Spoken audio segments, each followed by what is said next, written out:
تقسیم کر رہے ہیں۔ یقین جانیے بڑی خاموشی سے ہمارے گھروں کے اندر، ہمارے سماج اور معاشرے کے اندر ایسی بہایائیاں پروان چڑھ رہی ہیں جنہیں دیکھ کر کے دل اچھلنے کے بجائے دل انسان کا پریشان ہو جاتا ہے، دل روتا ہے، آنکھیں ڈبڈبا اٹھتی ہیں کہ ہمارا سماج اور معاشرہ کہاں جا رہا ہے۔ یہی وجہ ہے کہ ہندوستان کے اندر ایک ایسا ہندوستان جہاں پہ تمام مذاہب کے لوگوں کو اپنی زندگی اپنے مذہب کے مطابق جینے کا حق حاصل ہے، ایک ایسا ہندوستان جس کو آزاد کرانے میں جہاں ایک طرف پنڈت جواہر لال نہرو تھے، وہیں دوسری جانب مولانا ابوالکلام آزاد بھی تھے، جب ایک جانب مہاتما گاندھی تھے تو اشفاق اللہ خان کو بھی دیکھا گیا، اور جتنے بھی بڑے بڑے مجاہدین تھے، اور سب سے بڑھ کر علماء اہل حدیث کی اگر تاریخ پڑھو تو آپ کو یہ اندازہ ہوگا کہ علماء صادق پور نے، جس کے بارے میں پنڈت جواہر لال نہرو نے کہا تھا کہ ہندوستان کے اتحاد میں، بھارت کی تاریخ میں علماء اہل حدیث یعنی علماء صادق پور کا ویسا ہی کردار ہے جیسے جسم کے اندر ریڑھ کی ہڈی کا ہوتا ہے۔ ان تمام لوگوں کی قربانیاں جس ملک کے اندر ہو، بھگت سنگھ کی قربانیاں، تمام مذاہب کے لوگوں کا اگر خوبصورت سنگم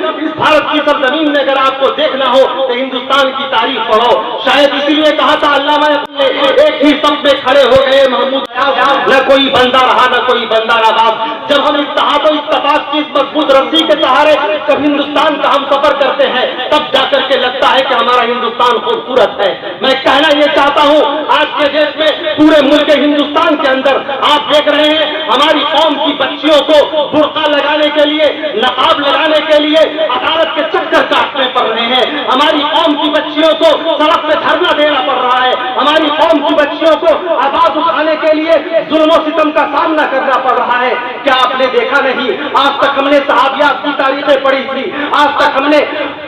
رسول اللہ کے زمانے میں جو خواتین حلقہ بدوش اسلام ہوئی ان کی تاریخیں پڑھی تھی، لیکن ہماری آنکھیں نے پہلی مرتبہ دیکھا کہ باطل سامنے کھڑا ہے، بجرنگ دل کے اچک کے نوجوان کھڑے ہیں، وہ نوجوان جو بھارت کے اتحاد کو خراب کرنا چاہتے ہیں، وہ نوجوان جو بھارت کی مریادا کو اپنے پیر سے روکنا چاہتے ہیں، وہ نوجوان جو امبیڈکر کے بنائے گئے قانون کی دھجیاں اڑاتا ہے، اس کے سامنے ایک شیر دل، ایک جمع بڑے بڑے مرد اور بہادر لوگ جو کام نہیں کرتے، وہ ایمانی طاقت سے لبریز ہو کر ہماری قوم کی بیٹی نے جو نعرہ تکبیر کی آواز بلند کی تھی، یقین جانیے بھارت کے اتحاد میں وہ ایک ایسی آواز تھی، وہ ایک ایسی صدا تھی جس کی آواز پوری دنیا کے اندر سنی گئی۔ میں کہنا یہ چاہتا ہوں کہ اگر آپ یہ چاہتے ہیں کہ تمہارے لباس پہ حملہ نہ ہو، اگر تم چاہتے ہو تمہارے مساجد پہ حملہ نہ ہو، اگر تم چاہتے ہو تمہارے مکاتب پہ حملہ نہ ہو، تو اپنے سماج اور معاشرے کی تہذیب پہ دھیان دو۔ تمہیں یہ غور کرنا ہوگا کہ کہیں ہماری بچیاں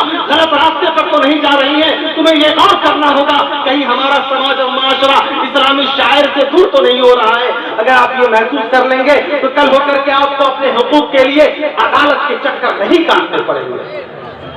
آپ کو پتا ہے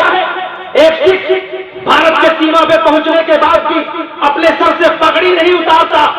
لیکن مجھے کہہ لینے دیجیے آج کل کالج اور یونیورسٹیوں کے نام پر ہم نے فیشن کے نام پہ ایسا ماحول بنا کے رکھا ہے کہ ہماری بیٹیاں گھر سے نقاب لگا کر کے نکلتی ہیں اور بازار میں پہنچنے کے بعد نقاب نکال کر کے ان نقاب کو وہ تھیلیوں میں ڈال دیتی ہے۔ یہ ہمارے قوم کا درد ہے، شکایت نہیں ہے، جس میں میں بھی شامل ہوں، آپ بھی شامل ہیں، لیکن سوچنا پڑے گا کہ بھائی آخر یہ کیا ہو رہا ہے۔ یاد رکھیے جمیل اختر شفیق آپ کاٹی کی سرزمین پہ ایک جملہ کہنے جا رہا ہے، بہت حفاظت کے ساتھ، جس کلیجے کے ساتھ کہہ رہا ہوں اسی کلیجے کے ساتھ اپنے سینے میں ضبط کرنا۔ جب کسی قوم کی بہو بیٹیوں کے سروں سے ردائے عفت یعنی حیا کی چادر چھین لی جاتی ہے تو اس قوم کے لوگوں کو انتظار کرنا چاہیے کہ ایک ایسا وقت آنے والا ہے جب وہ اپنی تباہی کا منظر اپنی آنکھوں سے دیکھے گا۔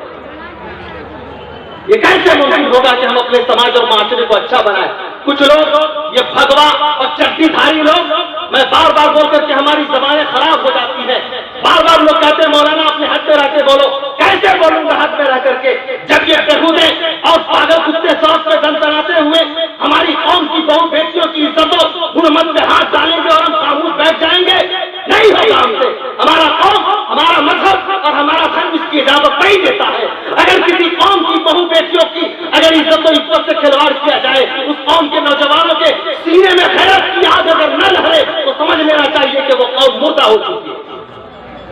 لوگ آزادی کے نام پر تماشا کر رہے ہیں۔ امریکہ جب آزاد ہوا ایک بے وقوف آدمی ہاتھ